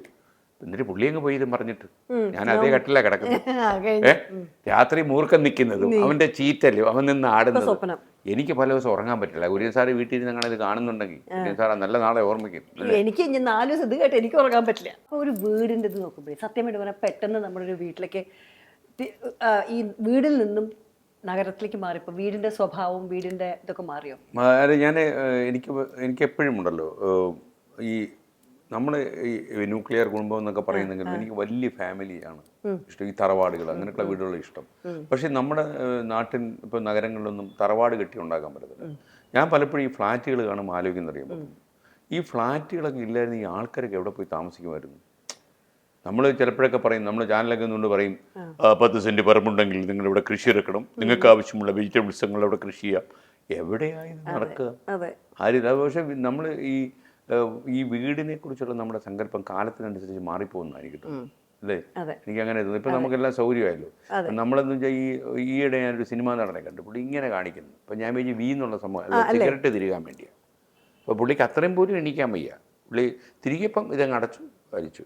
ഇനി ഞാൻ വിചാരിച്ചു ഇനി ഇയാൾ ഭാവിയിൽ കൂലിക്ക് നിർത്തി ആളെ കൊണ്ട് വലിപ്പിച്ചാലോ, ചിലപ്പോൾ അങ്ങനെയും ചെയ്യുമല്ലോ. എനിക്ക് വയ്യ, അതുകൊണ്ട് ഒരാളെ കൂലിക്ക്. അപ്പോൾ വീടെന്ന് പറയുന്നത് നമ്മുടെ മനസ്സിനെ ഒരു വീടും വീടിൻ്റെ സൗകര്യങ്ങളും മാത്രമല്ല, ഒരാളെ അയാളുടെ ജീവിതത്തിലുടനീളം വേട്ടയാടുന്ന 1-2 സാധനങ്ങളൊന്നാണ് വീട്. കാരണം അയാൾ ജനിച്ച വീട്, പിന്നെ അയാൾ വളർന്ന വീട്, അയാൾ പോയ സുഹൃത്തുക്കളുടെ വീട്. ചില ആൾക്കാരൊക്കെ ഉണ്ട് കേട്ടോ, ഈ നമ്മുടെ ഡോക്ടർ ഏഷ്യാൻ്റെ ചെയർമാനായിരുന്നു ഡോക്ടർ റെജി മേനോൻ. അദ്ദേഹത്തിന് ഈ അടുത്തിടെ കണ്ടു ചെയ്യാം കേട്ടോ. കണ്ടപ്പോൾ അദ്ദേഹം ഒരു മാറ്റമില്ല. വേറൊരു സംഭവം, അദ്ദേഹത്തിന് മരണമില്ലെന്നും അദ്ദേഹം സൂചിപ്പിക്കുന്നുണ്ടായിരുന്നു. കാര്യം AI ഒക്കെ വന്ന കാലത്ത് അങ്ങനെ ശരീരം ജീർണമാവും, അത് പോകും. ബാക്കി എല്ലാം എടുത്ത് സിസ്റ്റത്തിൽ കമ്പ്യൂട്ടറിൽ വെക്കാൻ പറ്റും. റെജിമെന്റ് അടിച്ചു കഴിഞ്ഞാൽ ഈ സാധനമൊക്കെ വരും. അങ്ങനെ ഒരു കാലത്തെക്കുറിച്ചാണ് എനിക്ക് തോന്നുന്നത്. അദ്ദേഹത്തിൻ്റെ ഈ IQ ഒരു 180 തോന്നുന്നു. ഐൻസ്റ്റീൻ്റെ അതേ IQ ആണെന്ന് തോന്നുന്നു. അതാണ് പുള്ളി പറയുന്നത്. അപ്പോൾ ഈ ഡോക്ടർ റെജി മേനോൻ ഇടയ്ക്ക് ചിലപ്പം തിരുവനന്തപുരത്ത് എൻ്റെ വീട്ടിൽ വന്ന് ഭക്ഷണമൊക്കെ കഴിക്കുമായിരുന്നു. അപ്പോൾ അല്ലല്ലേ, അത് അമ്പലമുക്കിൽ വീടുണ്ട്. അപ്പോൾ ആ വീട്ടിലെ ഇദ്ദേഹം വരുമ്പോൾ ഒരു പ്രശ്നം, ഇദ്ദേഹം വളരെ സ്ട്രെയിറ്റ് ഫോർവേഡാണ് ഡോക്ടർ, ഉള്ള കാര്യം പറയുന്നത്. Doctor basically is A doctor. അപ്പോൾ അദ്ദേഹം അതുകൊണ്ട് കാര്യങ്ങൾ തുറന്നു പറയും. അപ്പോൾ അദ്ദേഹം വീട്ടിൽ വരുമ്പോൾ ഈ പൊടിയൊക്കെ ഉണ്ടോ വീട്ടിൽ നോക്കും. അപ്പോൾ ഈ ഡോക്ടർ വരുന്നെന്നുള്ള അയൽവാസികൾ എങ്ങനെ അറിയാൻ മനസ്സിലാക്കുന്നത്? 2 ദിവസത്തേക്ക് മുമ്പ് എൻ്റെ ഭാര്യ അടിച്ചു വാരി തുടങ്ങും. ഈ ഡോക്ടർ വരവെന്ന് ഒരു 1.5 വരവാണ്. ഡോക്ടർ ഡസ്റ്റ് ഇരിക്കുന്നല്ലോ എന്നൊക്കെ പറയും. സ്ത്രീകൾക്ക് ഇതൊക്കെ കേൾക്കും. അത് ഡോക്ടർ ആലോചിച്ചിട്ടില്ല. അവരിതെന്ത് പാടുപെട്ടാതെ പൊടിയൊക്കെ ആണ്, പൊടിയന്മാരാടി ഇവിടെ താമസിക്കുന്നതൊക്കെ പറയും. പക്ഷേ ഡോക്ടർ അങ്ങനെ ഒരാളാണ്. അപ്പോൾ ഈ പൊടിയൊന്നും ഇല്ലാത്ത വീട്ടിലല്ലേ നമ്മളിപ്പോൾ താമസിക്കുന്നത്. പൊടിയും കാറ്റും ഒന്നുമില്ല. പക്ഷെ പഴയ വീട്ടിൽ നിന്ന് എന്തെങ്കിലും ഒരു കോൺസെപ്റ്റ് നമ്മൾ ഇപ്പോൾ താമസിക്കുന്ന വീട്ടിലേക്ക് കൊണ്ടുവരണമെങ്കിൽ എന്തായിരിക്കും? അപ്പം എനിക്ക് തോന്നുന്നത് ഈ വീടിൻ്റെ തറവാടുത്ത് വളരെ പ്രധാനപ്പെട്ട ഒരു കാര്യം. മാത്രമല്ല, എനിക്ക് സ്കൈലൈൻ മാത്രമല്ല, മിക്ക ഫ്ലാറ്റ് നിർമ്മാതാക്കളും ഈ ഒരുപാട് വെളിച്ചം കയറുന്ന ഇതൊക്കെയല്ലേ ഉണ്ടാക്കുന്നത്. കാരണം നമുക്ക് ഒരു വീട്ടിലേക്ക് അവിടെ ലിവിങ് റൂമിലേക്ക് കയറി ഒരുപാട് വെളിച്ചം വേണം, വലിപ്പം ഉണ്ടെന്ന് ഫീൽ ചെയ്യണം. വലിപ്പം ഇല്ലെങ്കിലും കുഴപ്പമില്ല, വലിപ്പം ഉണ്ടെന്ന് ഫീൽ ചെയ്യണം. പിന്നെ വീട്ടിൽ ഒരുപാട് ഫോട്ടോ വെച്ച് ആൾക്കാർ നശിപ്പിക്കുക, അത് ഫ്ലാറ്റിലില്ലല്ലോ. നമ്മൾ ഈ ഓരോ വീട്ടിലും ചെല്ലുമ്പം നമുക്ക് ചോദിക്കേണ്ടി വരും, ഇദ്ദേഹം മരിച്ചതാണോ ജീവനോടുണ്ടോ? എൻ്റെ വീട്ടിൽ അങ്ങനെ എൻ്റെ ഫോട്ടോ മാത്രമേ ഉള്ളൂ. അതേ ഉള്ളൂ. അപ്പം എൻ്റെ രേഖയുടെ കാര്യത്തിൽ ആരും ചോദിക്കില്ല, ഈ ഇതിലേക്ക് സ്ക്രീനിലൊക്കെ തരുന്നുണ്ട്. അല്ലെങ്കിൽ നമ്മളിങ്ങനെ നോക്കിയിട്ട് വലിയ നമ്മൾ വരുത്തി ചേർത്തൊരു ദുഃഖം ഉണ്ട്. അപ്പം കേട്ടോ, ഇങ്ങനെ ഇപ്പോഴും ഉണ്ടോ? പുള്ളി അടുത്ത മുറി ഇരിപ്പുണ്ട് എന്ന് പറയുമ്പോഴാണ് നമ്മൾ ഞെട്ടിപ്പോകുന്നത്. കറക്റ്റ് അല്ലേ? പക്ഷെ ഇപ്പോൾ അങ്ങനത്തെ ഒരു വീട്ടിലേക്ക് തിരിച്ചു പോകുന്ന ഒരു ഓണം എങ്ങനെയായിരുന്നു സാധാരണ? ഓണം നമുക്ക് ഭയങ്കര സന്തോഷമുള്ള കാര്യമായിരുന്നു. നമ്മൾ ഈ ഓണത്തിനാണല്ലോ നമ്മുടെ പണി മൊത്തം. മറ്റുള്ളവരെ ഓണം കാണിക്കുക എന്നുള്ളതാണ്. നമ്മുടെ ഒരു പഴയകാല സംഭവം എന്ന് വെച്ച് കഴിഞ്ഞാൽ, ഈ ഓണത്തിന് റേഷൻ കടയെല്ലാം ഉത്തരാടത്തിൽ നിന്ന് വലിയ കച്ചവടമായിരുന്നു. തിരുവോണം ഉച്ച കഴിഞ്ഞ് കഴിഞ്ഞാൽ അച്ഛൻ നീ എവിടെ പോയിക്കോളാൻ പറയും. അന്നാ ലൈസൻസ് കിട്ടും. അപ്പം അന്ന് സിനിമ കാണാൻ പോകും. അതിലെ സിനിമ കാണാൻ പോയി ചെറിയ സിനിമ കണക്കമല്ല, തിയേറ്ററിലെ ഏറ്റവും ഫ്രണ്ടിൽ പോയി. ഞങ്ങളുടെ നാട്ടിലെ തിയേറ്ററിന് രണ്ട് തൂണുണ്ട്, മരം കൊണ്ടുള്ള തൂണ്, ഓലക്കൊട്ടകയാണ്. അപ്പോൾ ആ തൂണെ ചാരി നമ്മൾ കണ്ടത്. അപ്പോൾ എസ്പെഷ്യലി ഈ ചില അപകടം പിടിച്ച സിനിമകളൊക്കെ നമ്മൾ ഏറ്റവും ഫ്രണ്ടിൽ ഇരുന്ന് കാണും, പൈസയും കൊടുത്തിട്ട് നമ്മൾ ബാക്കിൽ പോയി നിന്ന് കാണത്തില്ല. അങ്ങനെ നമ്മുടെ ഒരു സുഹൃത്തിൻ്റെ തിയേറ്റർ അത്, രേഖയ്ക്കറിയാം, പി എ തങ്ങൾ എന്നൊരാളുണ്ട്, ചേട്ടത്തി എന്നുള്ള സിനിമയ്ക്ക് എടുത്ത് അങ്ങനെ തിയേറ്റർ അത്. അപ്പോൾ ഈ അവിടുത്തെ ഷബീർ എന്ന് പറയുന്ന കക്ഷി അങ്ങനെ മകൻ എൻ്റെ സുഹൃത്താണ്. അപ്പോൾ ഓസിന് കണ്ടു തുടങ്ങി അവിടെ സിനിമ, പൈസ കൊടുക്കണ്ട. അപ്പോൾ ഞാൻ അവൻ്റെ ഏറ്റവും വലിയ ക്ലാസ്സിൽ അവൻ കയറ്റിയെടുത്തു തന്നെ. അങ്ങനെ ഇരുത്തിയപ്പോൾ ഒരു ദിവസം ഞാൻ അപ്പോൾ അവിടെ ഈ വെളിച്ചം ഇൻ്റർവെൽ വെളിച്ചം വീഴും, വലിയൊരു ഫ്രണ്ടിലോട്ട് നോക്കും, ഫ്രണ്ടിരിക്കും, എല്ലാം ബാക്കിലോട്ട് നോക്കും. ഏതാണ്ട് അവിടെ എന്തോ ഉഴുന്നോടെ വിൽക്കാൻ വെച്ചേക്കുന്ന പോലെ ഇങ്ങനെ നോക്കും. അങ്ങനെ നോക്കിയതിൻ്റെ ഇടയിൽ എൻ്റെ അച്ഛൻ ഇരിക്കുന്നത് ഞാൻ നോക്കി. ഞാൻ അന്ന് നിർത്തി അവൻ്റെ തിയേറ്ററിലെ പരിപാടി. കാര്യം എന്നറിയും, അച്ഛൻ തറ ടിക്കറ്റ് എടുത്തിരിക്കുന്നു, ഞാൻ മറ്റേ ക്ലാസ്, ഞാൻ ഓസ നാടകക്കാരുണ്ടല്ലോ, നമ്മൾ കാശ് കൊടുത്ത് കാണുന്നല്ലേ ആൾ വിചാരിക്കും. അപ്പം നമ്മൾ പരമ ഓസ, ഒറ്റത്തവണ പോലും കാശ് കൊടുത്തവനെ വൃത്തികേടാക്കിയിട്ടില്ല. അപ്പോൾ ഞാൻ അന്ന് നിർത്തി. പക്ഷേ ആ സിനിമ എന്ന് പറഞ്ഞു കഴിഞ്ഞാൽ അവിടെ, പക്ഷേ തിക്കുറി ചേട്ടൻ കുറേ കാലം കഴിഞ്ഞ് കണ്ടപ്പോൾ എന്നോട് പറഞ്ഞു, അവിടെ ഞാനാ തിയേറ്ററിൽ വന്നിട്ടുണ്ടെന്ന് പറഞ്ഞു കേട്ടോ. അവിടെ വന്നിട്ടുണ്ട് പുള്ളിക്കാരൻ. അപ്പോൾ ചേട്ടാ അവിടെ പി എ തങ്ങൾ എന്ന് പറഞ്ഞാലേ അങ്ങനെ ഒരു അത്ഭുതം എന്താണെന്ന് വെച്ച് കഴിഞ്ഞാൽ, അങ്ങനെ പ്രേംനസീറുമായിട്ട് ഭയങ്കര അടുപ്പമുള്ളതാണ്, MGRോട്ട് ഭയങ്കര അടുപ്പമുള്ളത്. നേരെ മകളുടെ കല്യാണത്തിന് MGR അയച്ച സാരിയൊക്കെ ഉണ്ടായിരുന്നു. പിന്നെ മാത്രമല്ല പണ്ടത്തെ ലോറാന്നി എവിടെ എന്നുള്ള സിനിമയിലെ നായിക ഉഷാറാണി, അവരവിടെ ഒരു അപകടത്തിൽപ്പെട്ട് ബ്രദർ മരിച്ചു പോവുകയും ചെയ്തു, പുല്ലൂറിൽ മരിച്ചു പോയി. ഇവിടെ കല്യാണത്തിന് വന്ന അന്ന് സിനിമാ താരങ്ങളൊക്കെ അവിടെ റോഡിൽ നടക്കുന്നതാണ്, പ്രേംനസീറിനെ പോലുള്ളത്. നമ്മൾ എന്തോ പരിപാടി, അപ്പോൾ എല്ലാവരും പി എ തങ്ങളെ കാണാൻ വന്നതാണ്. നമ്മളിപ്പോഴും പറയേ എൻ്റെ ഒരു സ്പേസ്, ഇപ്പം താമസിക്കുന്ന വീട്ടിൽ അങ്ങനത്തെ ഒരു സ്പേസ് ഉണ്ടോ? ഞാൻ മീ ടൈം. എന്നോട് ഈ ഷബീർ എന്ന് പറഞ്ഞു, ഈ വീടിനെ കുറിച്ച് പറഞ്ഞു ഞാൻ പറയാം. അവൻ എന്നോട് പറഞ്ഞു, വയസ്സുകാലത്ത് ഈ വാർദ്ധക്യകാലത്ത് നാട്ടുകാരെ ചീത്ത കേൾക്കാതിരിക്കാൻ ഒരു പണി എന്തെങ്കിലും ഒപ്പിക്കണമല്ലോ, നാട്ടുകാരെ ബോറടിപ്പിക്കുമല്ലോ, ഒരു വഴിയമ്പലം പോലെ വീടുണ്ടാക്കണമെന്ന് പറഞ്ഞു. അവൻ്റെ കോൺസെപ്റ്റ് എന്ന് പറഞ്ഞാൽ ഫ്രണ്ടെല്ലാം അങ്ങ് തുറന്നു കിടക്കുക, ഈ ഡോറ് ഒക്കെ ഉണ്ടെങ്കിലും ഡോറ് ഉപയോഗത്തിലില്ല. പിന്നെ അവിടെ 2 ജോലിക്കാരി നമ്മൾ കാശ് കൊടുത്ത് വയ്ക്കുക. അപ്പോൾ രേഖ തന്നെ കൊട്ടാരക്കര വഴി കടന്നു പോകുമ്പം അവിടെ പോയി 2 ദോശയൊക്കെ കഴിച്ചിട്ട് പോവുക. വഴിയമ്പലം എന്ന് പേരിട്ടാൽ മതി. അപ്പോൾ ഞാൻ പറഞ്ഞു, ഇതൊക്കെ നോക്കി നടന്നത്, അത് ഞാൻ പോയി നോക്കിയിരുന്നോളാം. ഉള്ളത് പറഞ്ഞാണോ അത് അവന് വട്ടായോ എന്ന് എനിക്ക് സംശയം. അവൻ അങ്ങനെ ഒരു വീടിനെ കുറിച്ചാണ് എനിക്കും ആലോചിച്ചപ്പോൾ രസം തോന്നുന്നു. കാര്യം നമ്മളവിടെ കയറി വീശറിയൊക്കെ എടുത്ത് വീശിക്കൊണ്ടിരിക്കുമ്പം അടുക്കളയിൽ 2 ദോശയും ചായയൊക്കെ വരുന്നു. അപ്പോൾ അതാണ് എനിക്ക് വീടിനെ പറ്റി ചോദിക്കാനുണ്ടായിരുന്നു. വീട് അല്ല, പിന്നെ നമ്മളെന്താ പറയുക, എന്താണെന്നറിയില്ല രേഖ, ഈ നമുക്ക് അമിതമായ ഒരു പ്രോപ്പർട്ടിയോടൊന്നൊരു താല്പര്യമില്ല വന്നു തുടങ്ങിയിട്ടുണ്ട്. ഉണ്ടോ അങ്ങനെ വന്നതെന്ന് വെച്ചാൽ അങ്ങനെ ഒരു എനിക്ക് തോന്നുന്നു അറിയുമ്പോൾ നമ്മൾ ഈ രജനീകാന്ത് ഹിമാലയ സാധനങ്ങളിൽ പോകില്ലേ, അതുപോലെ ഈ ചെറിയ ഏതെങ്കിലും മല കണ്ടുപിടിച്ച് അതിൻ്റെ താഴെ എനിക്കും പോകണമെന്നുണ്ട്. നമുക്ക് ഹിമാലയം വരെ പോകാൻ പറ്റത്തില്ല, തമിഴ്നാട്ടിൽ കുറേ ഉണ്ടല്ലേ, അവിടെ കാണാൻ പോകും. പക്ഷേ അതേസമയം ആൾക്കാരെ ഈ നമ്മൾ ഈ ലാസ്റ്റ് ഊർത്തനെടുക്കുന്ന സമയമുണ്ടല്ലോ, രേഖയ്ക്കുണ്ടാവും അത്. അവസാനത്തെ ഊർത്തനെടുക്കുമ്പോൾ ഒരു 10 സെക്കൻഡ് 2 ചോദ്യങ്ങൾ വരും. എന്തിനാണോ ഈ മണ്ണിൽ നീ ജീവിച്ചത്, മറുപടി പറയേണ്ടി വരും. അയൽവാസിക്ക് ടമണ്ടൻ ഭാര വെച്ചോടാ ചോദ്യം. അത് കഴിയുമ്പോൾ ഈ ഊർത്തൻ പൂർത്തിയാവും. ഉണ്ട്. അതിലെ അയൽവാസിക്ക് ഭാര വയ്ക്കുന്നില്ലല്ലോ നമ്മൾ. എൻ്റെ ആയുസ് ഇങ്ങനെ നീണ്ടിപ്പോകുന്നതിൻ്റെ കാര്യം ചില ആൾക്കാരൊക്കെ നമ്മളോട് ചോദിക്കും, ഈ കമൻറ്റ് ബോക്സിൽ നമ്മുടെ ഈ കരിയർ ഗ്രാഫൊക്കെ മനസ്സിലാക്കി ചില ആൾക്കാർ നിർത്തി പൊക്കൂടാടാ എന്ന് ചോദിക്കും. അത് അത്ര എളുപ്പമാണ്. നമ്മളിപ്പം മമ്മൂട്ടി നിങ്ങൾക്ക് ഇത്ര വയസ്സായാലും നിങ്ങൾ അഭിനയം നിർത്തുമെന്ന കയ്യിലെ ആൾക്കാർ പറയും. പക്ഷേ ആൾക്കാരറിയാം മമ്മൂട്ടി വേരുകൊണ്ട് അങ്ങേര് വൈബരെ വെള്ളവും കുടിച്ച് അങ്ങേരെ 1-ാം പകുതി ആളിൽ അറിയുന്നില്ലല്ലോ. ഇപ്പോൾ മോഹൻലാലിൻ്റെ 2-ാം പകുതി ആളിൽ അറിയുന്നുള്ളൂ.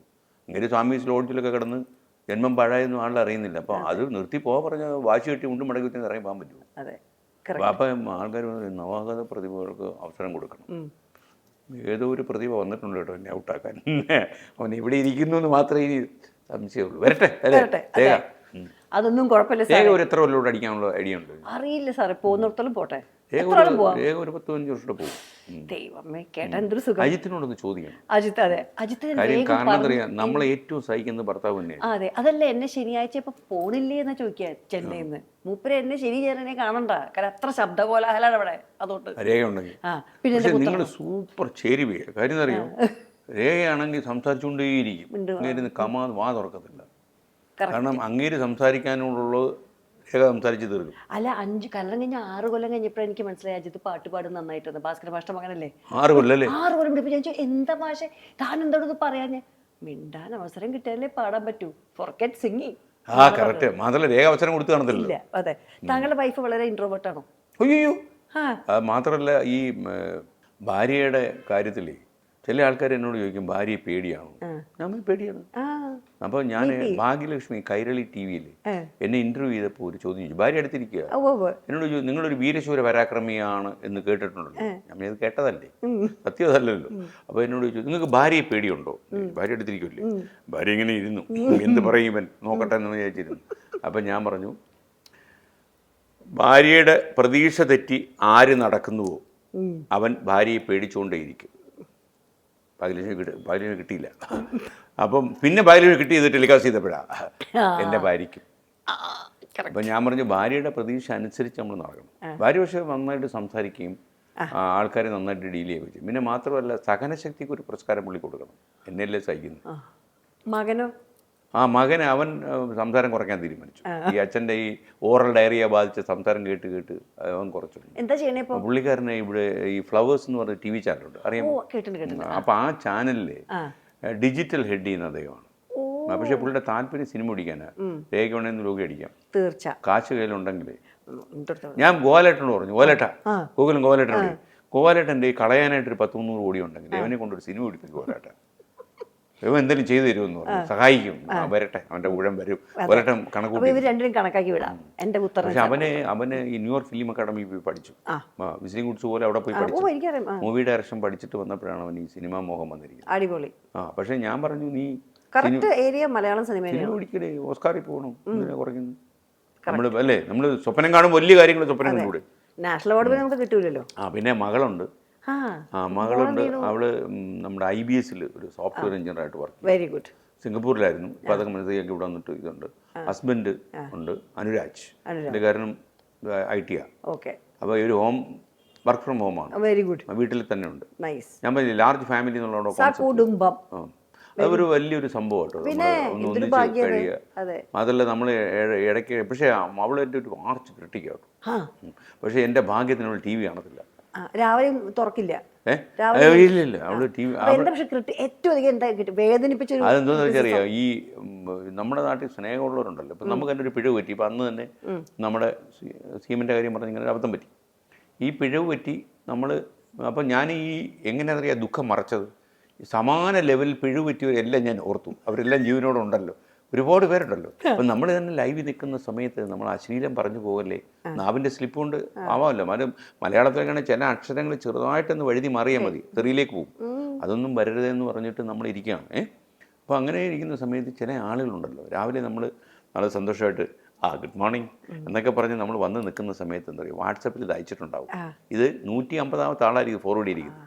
നമ്മളിത് ചിലപ്പോൾ ഇത് കണ്ടു കാണില്ലല്ലോ, അതുകൊണ്ട് അയച്ചതാ, വിഷമിക്കേണ്ട എന്നിട്ട് അയച്ചു തരും. എന്ത് കാര്യം ആളെ അയച്ചു തരും. ഇങ്ങനെ ചിലർ മോൾക്ക് അയച്ചു കൊടുക്കും. അവൾ കണ്ടു കാണാത്ത കാര്യം. ഇപ്പൊ ഇതിന്റെ പ്രോബ്ലം ഇതാ രേഖ. പണ്ട് നമ്മൾ പ്രക്ഷേപിക്കുമ്പോഴേ നമ്മൾ വേണേ നമുക്ക് അങ്ങ് നിഷേധിക്കാതെ അങ്ങനെ നമ്മൾ പറയട്ടൊന്നുമില്ല. ഇതിപ്പോ ഒന്നും പറയാൻ പറ്റില്ല. മാത്രമല്ല, ഞാനാണെങ്കിൽ അബദ്ധം പറ്റിയെന്ന് പറഞ്ഞപ്പോൾ തന്നെ ഉണ്ടല്ലോ, ഡിജിറ്റലി കയറി പിടിച്ചായിരുന്നു. പിടിച്ചിട്ട് ഞാൻ പറഞ്ഞു അത് പ്രൈവറ്റ് ആക്കി വെക്കാൻ പറഞ്ഞു വീഡിയോ. പുത്രനെ വിളിച്ചോട്ടെ പറഞ്ഞു, അബദ്ധം പറ്റി വീഡിയോ. ഹെഡാണേ ഉള്ള ഗുണമാണ്. അവനെ ഓടി പടച്ച് വന്നപ്പോഴത്തേന് ഇത് 10-20,000 പേരെ കയ്യിലായിപ്പോയി. അപ്പം അവൻ പ്രൈവറ്റ് ആക്കി വെച്ചു. ഞാൻ പറഞ്ഞു നമ്മൾ പ്രൈവറ്റ് ആക്കി തന്നെ മിച്ചം, നാട്ടുകാരെല്ലാം കണ്ടു. പക്ഷേ ഞാൻ അതിന് ശേഷം CM-നെ നേരിട്ട് കണ്ടായിരുന്നു. CM-നോട് ഞാൻ ലോകത്തെ കുറേ കാര്യങ്ങൾ പറഞ്ഞു, ഇതൊഴിച്ച്. CM എന്നോട് ചോദിച്ചതും അതിൽ അദ്ദേഹം ഭയങ്കരമായിട്ട് ഇപ്പം വളരെ അദ്ദേഹത്തിൻ്റെ രോഗത്തിൽ നിന്നൊക്കെ പൂർണ്ണമായി മുക്തി നേടി ഭയങ്കര ഹാപ്പി ആവുക, ഭയങ്കര പ്ലീസിങ്. അതല്ല, ഈ ഓർമ്മിപ്പിച്ച് കാണുമോ എനിക്ക് സംശയമുണ്ട്. പക്ഷേ ഭയങ്കര ഹാപ്പി ആയിരുന്നു എനിക്ക്. പക്ഷേ ഞാൻ പറയാൻ വേണ്ടി രേഖ പോയത് ഇങ്ങനെ അബദ്ധം പറ്റിയെന്ന് അവസാനം കൺക്ലൂഡ് ചെയ്യുമ്പം ദെയർഫോർ എന്ന് പറഞ്ഞിട്ട് പറയാമെന്ന് വിചാരിച്ചു. പക്ഷേ അത് മറന്നുപോയി. അതിലെനി കാണും പറയും, കണ്ടിട്ടുണ്ടെങ്കിൽ മനസ്സിലായിക്കോളും. അല്ല അത് പിന്നെ മാത്രമല്ല, അന്ന് വേറൊരു കക്ഷിക്ക് ഒരു അബദ്ധം പറ്റി. വേറൊരുത്തൻ തിരുവനന്തപുരത്ത് കണ്ട് മൈക്കിൽ അനൗൺസ് ചെയ്യുമ്പോൾ അവന് ഇതേ അബദ്ധം പറഞ്ഞു.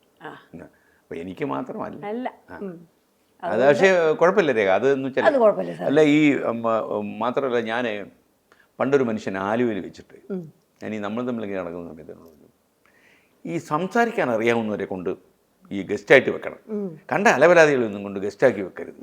എന്നിട്ട് ഞാനാണെങ്കിൽ അവിടെ ഒരു സിനിമ സ്ക്രിപ്റ്റ് എഴുതാൻ പോയതാണ്. ഇത് ഓരോന്ന് പരീക്ഷിക്കണമല്ലോ. അതൊക്കെ ചെയ്തു. അതൊക്കെ ചെയ്തിട്ട് നമുക്ക് പറ്റിയ പണിയെല്ലാം മനസ്സിലാക്കി തിരിച്ചു പോരുകയും. അപ്പോൾ ഇയാൾ നമ്മളെ വിടത്തില്ല. അപ്പം നമ്മുടെ കൂടെ പ്രൊഡ്യൂസർ നിൽക്കുക. പ്രൊഡ്യൂസർ എന്നൊക്കെ പറഞ്ഞാൽ ഈ പൈസ ഉള്ളവന് പെട്ടെന്ന് ബോറടിക്കും. അവൻ്റെ കുറ്റമല്ല, കാശുണ്ടല്ലോ. അപ്പോൾ ഈ പുള്ളിക്കാരന് ബോറടിച്ചു തുടങ്ങി, ഇയാളെ കൊണ്ട് കൈയിട്ട് തുടങ്ങി. അപ്പോൾ ഞാൻ പതുക്കെ നടന്നിട്ട് ഇങ്ങനെ പിന്തിരിയില്ല. അപ്പോൾ ഞാൻ അങ്ങയുടെ പേരൊക്കെ എഴുതിയെടുത്തു, അഡ്രസ്സൊക്കെ എഴുതിയെടുത്തിട്ട് ഞാൻ എന്തെന്നറിയാമോ, ഏഷ്യാനെറ്റിൽ പോയിട്ട് അടുത്ത തവണ നമ്മൾ തമ്മിൻ്റെ ഗസ്റ്റായിട്ട് ഇയാളെ ബുക്ക് ചെയ്തിട്ട് ഇടയ്ക്ക് വെച്ചിരിക്കുന്ന ആരെയും അറിയോ, ഇപ്പുറത്ത് ബി സന്ധ്യ, ശ്രീലേഖ IPS, ഭയങ്കര സ്ട്രോങ് ഒരു 5 സ്ത്രീകളെ വെച്ചിട്ട് ഇടയ്ക്ക് ശ്രീകൃഷ്ണൻ്റെ കുട്ടി ഇങ്ങനെ കൊണ്ട് നടക്ക് പിടിച്ചു. ഇങ്ങനെ ഒറ്റ വാചകം പറയാൻ പറ്റില്ല, വാ തുറക്കാൻ പറ്റില്ല. ഇങ്ങനെ വിറച്ചുപോയി. ഇവരെ നോക്കുമ്പോൾ ശ്രീലേഖ IPS കംപ്ലീറ്റ് പ്രശ്നമായി. അത് കഴിഞ്ഞ് എന്നോട് പറഞ്ഞു, ഇത് ഭയങ്കര പാടല്ലേ സംസാരിക്കാൻ. ഞാൻ ആലുവ പാലസിൻ്റെ ഉപയോഗിച്ച് പറഞ്ഞില്ലായിരുന്നു നല്ല ഗസ്റ്റിനെ കൊണ്ടുവരാൻ. ഞാൻ മനസ്സിലാക്കി ഒരു നവാഗത പ്രതിഭയെ കിട്ടിയതെന്ന് കൊണ്ടുവച്ചതാ. എന്താ സംസാരിക്കാൻ നീ ചോദിച്ചു. പാവം വല്ലാതായി പോയി. എന്നിട്ട് സാധു മനുഷ്യൻ വല്ലാതായി പോയി. പിന്നെ ഞാൻ നോക്കി ഇദ്ദേഹത്തിൻ്റെ പേരെഴുതി കാണിക്കണ്ടേ, എഴുതി കാണിക്കാൻ വേണ്ടി ഒന്നും പറഞ്ഞിട്ടില്ലല്ലോ പുള്ളി. അപ്പോൾ വെറുതെ ഫോട്ടോ വെച്ചിട്ട് നമുക്ക് കാണിക്കാൻ പറ്റില്ല, മുഖസാക്ഷി എഴുതി കാണിക്കാൻ പറ്റില്ലല്ലോ. അപ്പോൾ അതുകൊണ്ട് ഞാൻ പറഞ്ഞു, ഈ ക്യാമറ നോക്കി ഞാൻ പറയുന്ന വാചകം തെറ്റുകൂടാതെ പറയാൻ പറഞ്ഞു. അങ്ങനെ 6 തവണ എടുത്ത് 6 ടേക്കിൽ അത് പൂർത്തിയാക്കി. അത് തന്നെ 4 റേഞ്ചിൽ എടുക്കേണ്ടി വന്നു, കാര്യം 4 തവണയും തെറ്റിച്ചത്. അപ്പോൾ ഓരോ വാക്ക് പറയുമ്പോൾ ഓരോ റേഞ്ചായിരുന്നു. അങ്ങനെ ടെലികാസ്റ്റ് ചെയ്തു. പിന്നെ പുള്ളി ഇപ്പോൾ ഉണ്ടല്ലോ എന്നോട് പറഞ്ഞു, ഞാൻ ജീവിതത്തിൽ പിന്നെ ഇത് ആരോടും പറഞ്ഞിട്ടില്ല. അപ്പൊ അങ്ങനെ എന്താ പറയുക കാര്യം, ഇപ്പൊ സച്ചിൻ അടിക്കുമ്പോൾ ആൾക്കാർ നന്നായിട്ട് അടിച്ചു കാര്യം കാണിയായിട്ടിരിക്കുമല്ലേ, നമ്മൾ അടിക്കാൻ കയറി എന്ന് നോക്കണം. അതന്നെ അത്ര എളുപ്പമല്ലല്ലോ. ഒരിക്കലും ഒരു how tough is an umpiring ഞാൻ ചോദിച്ചു വെങ്കട്ടരാഘവനിൽ, പഴയ അമ്പയർ. അപ്പോൾ അദ്ദേഹം പറഞ്ഞു വേറെ ഒന്നും വേണ്ട, 42 ഡിഗ്രി ചെന്നൈയിൽ ആ സ്റ്റേഡിയത്തിൽ വന്ന് അവിടെ പോയി നിൽക്കുക. അത് കഴിഞ്ഞ് ഒരാൾ ബോൾ ചെയ്യുമ്പോൾ അതും കാണണം, ഔട്ടാണോ നോ ബോളാണോ, എന്താ പറയുക, ബോളിൻ്റെ ലെങ്ത് ഒന്ന് കണ്ടുപിടിക്കാനൊക്കെ fraction of a second. If അതിൽ മേലെ ചൂടും പറയാൻ എളുപ്പമാണ് എല്ലാവർക്കും. അതെനിക്ക് അല്ല പിന്നെന്താ പറയുക രേഖ, നമ്മളിന്ന് അവർ ഒരുപാട് പ്രതീക്ഷിച്ച് വയ്ക്കും. ഇപ്പം മോഹൻലാലിൻ്റെ സിനിമ ഇറങ്ങുന്നില്ല, ഓവർ എക്സ്പെക്റ്റേഷൻ ആയിരിക്കും. അപ്പം നമ്മളങ്ങോട്ട് വന്ന് നിൽക്കുമ്പോഴേ ആൾക്കാർ ഇന്ന് ഇയാൾ നല്ല കുറച്ച് കാര്യങ്ങൾ പറയും, ഇയാൾ ചിരിക്കും, ഇയാൾ ഡാൻസ് കളിക്കും, ഇയാൾ പാട്ട് പാടും. ഇത് തെറ്റിക്കുമ്പോഴേ അവർക്ക് പ്രശ്നം. അതേസമയം എനിക്കൊരു കൊച്ചു ലൈസൻസ് അവർ തന്നിട്ടുണ്ട്, ലൈസൻസ് ഉണ്ട് അല്ലേ? സത്യമാണ് സാർ. ഈ പ്രാവശ്യം എന്നോട് പറഞ്ഞു ഇന്ന് കോഴിക്കോട്ടേക്ക് പോകണം, അത്യാവശ്യമാണെന്ന് പറഞ്ഞു. പക്ഷേ എനിക്ക് വേണ്ടി ഇവിടെ തിരിച്ച് വന്നതിൽ താങ്ക് യു സോ മച്ച്. അല്ല രേഖ, ഞാൻ എന്താ പറയുമോ, രേഖ ഒരു വീരച്ചൂര പരാക്രമിയാണ്. ഇപ്പോൾ ഫാമിലി ടെലി ക്വിസ്, അല്ലാത്ത ക്വിസ് മാത്രമല്ല. ഇപ്പം തന്നെ ഈ രേഖയുടെ ക്വിസ് ഇല്ലാത്തതിൻ്റെ ഒരു പ്രശ്നമുണ്ട്. എന്താ പറയുമോ, ഇപ്പോൾ വന്ന ആൾ ഫാമിലി ടെലി ക്വിസ് എന്നാണ് പറയുന്നത്. ക്വിസ് പറഞ്ഞ പോലെ ആൾക്കാർ ഇതായി. രേഖ ഉണ്ടായിരുന്നെങ്കിലുണ്ടല്ലോ തിരിച്ചുകൊണ്ടുവരണം. അത് രേഖാ മേനോൻ. പിന്നെ മാത്രമല്ല ഇങ്ങോട്ട് വന്നപ്പോഴേ ഭാര്യ ഒരു കാര്യം കൂടെ പറഞ്ഞു, അവർക്കും ഈ സാധനങ്ങൾ ചെല്ലുന്നുണ്ട്, എന്തെങ്കിലും ഇവരെ കയറി വിളിച്ച് പറയരുത്. അതല്ല ഞാനേ രേഖ, ഇപ്പം ഞാൻ ഈ നമ്മുടെ നാവ് ഇഴയ്ക്കാൻ തുടങ്ങിയപ്പോഴേ ഞാൻ കുറച്ചുകൂടെ ഒന്ന് കൺട്രോൾ ചെയ്യാൻ തുടങ്ങി, ഒരു ആത്മനിയന്ത്രണം കുറച്ച്. പക്ഷെ ഭയങ്കര അൺനാച്ചുറൽ ആവുന്നു. എന്നിട്ട് ഞാൻ ചെന്നെന്ന് പറഞ്ഞേ, ഇന്ന് പ്രധാനമന്ത്രി രാജ്യത്തോട് എന്ത് ഉണ്ടാക്കാടോ താൻ പറയുന്നുള്ള ലൈനിലാണ് ആൾക്കാർ ഇരിക്കുന്നത്. പിന്നെ ഞാൻ പഴയ പോലായി. നമുക്ക് ആ മസിൽ പറ്റത്തില്ല. പിന്നെ നമുക്കൊരു സമയം വരും. ഞാൻ പറഞ്ഞില്ലേ ഒരുത്തൻ ജനിച്ചിട്ടുണ്ടെന്ന്, ഇവിടെ ഒരുത്തൻ ഇരിപ്പുണ്ട്, അവൻ നമ്മളെ റീപ്ലേസ് ചെയ്യും. അന്ന് നമ്മൾ സ്ഥലം കാലിയാക്കി മേലിൽ തറവാട് കെട്ടി അവിടെ പോകും. പറ്റുമെങ്കിൽ സ്കൈലൈൻ്റെ CMD ഒരു തറവാട് കെട്ടിത്തരിക അല്ലേ, കൂടെ എനിക്കും പൈസ തരത്തുമില്ല, പേടിക്കട്ട. രേഖയും വേണം, രേഖയ്ക്ക് നല്ല വീടൊക്കെ ഉണ്ടല്ലോ, മാത്രമല്ല സ്വന്തമായിട്ടൊരു ഭർത്താവും. അല്ല അത് ചെറിയ കാര്യമാണ്, ഇല്ലാത്ത എത്രയോ ആൾക്കാർ. എന്തായാലും എനിക്ക് എന്നെ പേടിച്ചിട്ടാണ് ഇങ്ങോട്ട് വന്നത്. ഞങ്ങൾക്ക് സത്യമാണ് അത്. ഞാനുണ്ടല്ലോ ഈ സ്കൈലൈൻ നമുക്ക് വേണ്ടപ്പെട്ട സ്ഥാപനമാണ്, നമുക്ക് ഇഷ്ടം അവരെ. അതല്ല രേഖ, എനിക്ക് ആവശ്യമില്ലാത്തൊരു ഇതുണ്ട് കേട്ടോ. ഞാൻ വണ്ടിയിലൊക്കെ പോകുമ്പോഴേ ഒരു പരമേശ്വരം വിളിച്ചിട്ടുണ്ടെങ്കിൽ ചായക്കട കാണുമ്പോഴേ ആ കടയിൽ ആളില്ല, എനിക്കൊരു വിഷമമാണ്. ഞാൻ നിർത്തി ഒരു കടമുറയോട് ചോദിച്ചു, ഞാൻ എന്തെങ്കിലും ചെയ്യാൻ പറ്റുമോ? കാര്യം ആ കടയിൽ അങ്ങനെ ഭയങ്കര പ്രതീക്ഷയോടെ തുടങ്ങിയ ചായക്കടയില്ലേ, അവിടെ ആളില്ല എന്ന് പറഞ്ഞല്ലേ. സ്കൈലൈനൊക്കെ നന്നായി പോന്നു, ഒരുപാട് ഫ്ലാറ്റുകൾ കിട്ടുന്നു, വില്ലകൾ കിട്ടുന്നു, നല്ല കാര്യമല്ലേ. അപ്പോൾ എല്ലാവരും കച്ചവടം ചെയ്യുന്നവർക്ക് ഒരു പ്രതീക്ഷ ഉണ്ടല്ലോ. അപ്പം ഞാൻ സ്കൈലിനോട് വിളിച്ച് പറയാം, നമുക്ക് അടുത്ത തവണ ചെയ്യാം. ആരാ ഇത് ഇൻ്റർവ്യൂ ചെയ്യാനൊക്കെ പോകുന്നത് എന്ന് ചോദിച്ചു. രേഖാ മേനോൻ. ഞാനൊന്ന് ഞെട്ടി. ഞാനൊന്ന് ഞെട്ടി കേട്ടോ. ഞാൻ പറഞ്ഞു, രേഖയാണോ? ഈ പിന്നെ എതിർക്കാനുള്ള കരുത്തില്ല, എന്നാ വരേണ്ടത്? അപ്പോൾ പറഞ്ഞു, അല്ല ഒരു എറണാകുളമില്ല, ഒരു കൊച്ചിയില്ല, കോഴിക്കോട് പോകണ്ട എന്നാന്ന് പറഞ്ഞാൽ മതി. എന്താ അവസ്ഥ നല്ല ചോദി. രേഖയുടെ ആ കളി ഒന്നുമില്ല sir. Thank you so much. ആ രേഖ നന്നായിരിക്കട്ടെ. അടുത്തൊരു 20 വർഷം കൂടെ ഈ രംഗത്ത് പ്രവർത്തിക്കണം. എൻ്റെ കാര്യം ഒരു കുറച്ചുകൂടെ കുട്ടിക്കും, ദാരിദ്ര്യം എന്തിനാണ്. ഓക്കെ, താങ്ക് യു രേഖ. കാണാം അപ്പം.